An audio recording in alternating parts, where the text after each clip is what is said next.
সূরা আল মুমতাহানা। বিসমিল্লাহির রহমানির রহিম। রহমান রহিম আল্লাহ তাআলার নামে।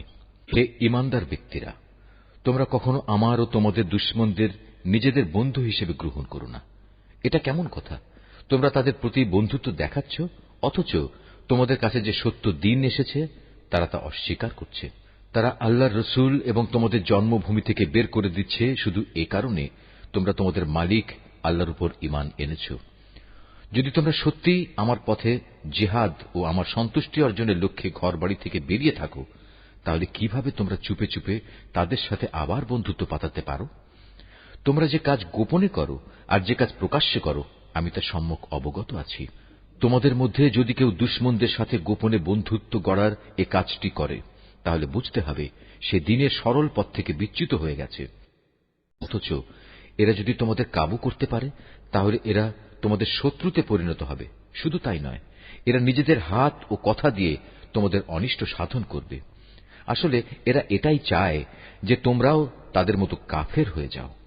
কিয়ামতের দিন তোমাদের আত্মীয় স্বজন ও সন্তান সন্ততি তোমাদের কোনই উপকারে আসবে না।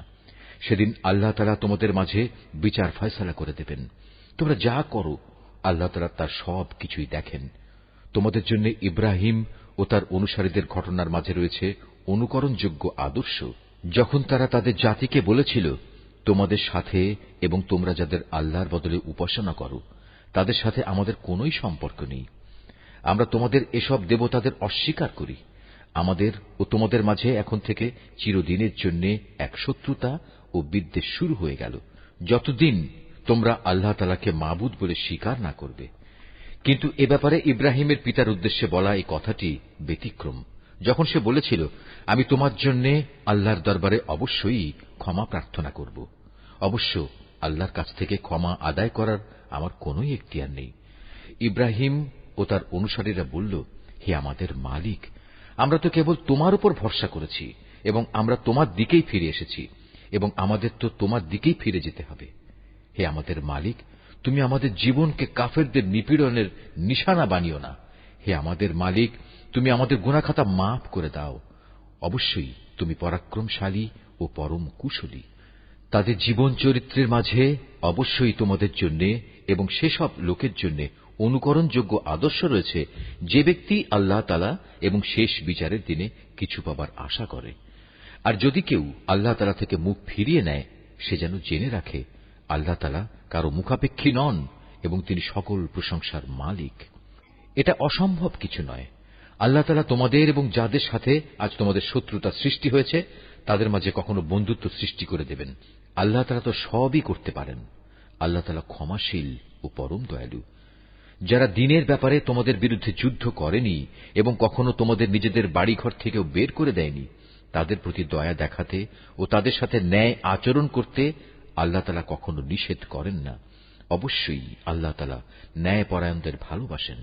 আল্লাহ তাআলা কেবল তাদের সাথেই বন্ধুত্ব করতে নিষেধ করেন যারা দ্বীনের ব্যাপারে তোমাদের সাথে যুদ্ধ করেছে এবং একই কারণে তোমাদের ভিটে মাটি থেকে উচ্ছেদ করে দিয়েছে এবং তোমাদের উচ্ছেদ করার ব্যাপারে একে অন্যকে সাহায্য সহযোগিতা করেছে।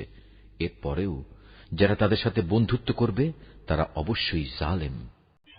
হে ঈমানদার ব্যক্তিরা, যখন কোন ঈমানদার নারী হিজরত করে তোমাদের কাছে আসে, তখন তোমরা তাদের ঈমানের ব্যাপারটা ভালো করে পরখ করে নিও, যদিও তাদের ঈমানের বিষয়টা আল্লাহ তাআলাই ভালো জানেন। অতঃপর একবার যদি তোমরা জানতে পারো তারা আসলেই ঈমানদার, তাহলে কোনো অবস্থায় তাদের তোমরা কাফেরদের কাছে ফেরত পাঠাবে না। কারণ যারা ঈমানদার নারী তারা তাদের কাফের স্বামীদের জন্য আর কোনো অবস্থায় হালাল নয়, এবং যারা কাফের তারাও তাদের ঈমানদার স্ত্রীদের জন্য হালাল নয়। তবে এমন হলে তোমরা তাদের আগের স্বামীদের দেয়া মোহরানার অংশ ফেরত দিয়ে দিও। অতঃপর তোমরা কেউ যদি তাদের বিয়ে করো, তাহলে এতে তোমাদের কোনো গুনাহ হবে না। অবশ্য তোমাদের এজন্য তাদের মোহর আদায় করে দিতে হবে। একইভাবে তোমরাও কাফের নারীদের সাথে দাম্পত্য সম্পর্ক বজায় রেখো না। এক্ষেত্রে তোমরা তাদের যে মোহর দিয়েছ তা তাদের থেকে চেয়ে নাও। একই নিয়মে যারা কাফের স্বামী তারা তাদের মুসলমান স্ত্রীদের যে মোহর দিয়েছে তাও ফেরত চেয়ে নেবে। এটাই হচ্ছে আল্লাহর বিধান। এভাবেই তিনি তোমাদের মাঝে এ বিষয়টির ফয়সালা করে দিয়েছেন। আর আল্লাহ তাআলা মহাজ্ঞানী ও পরম কুশলী।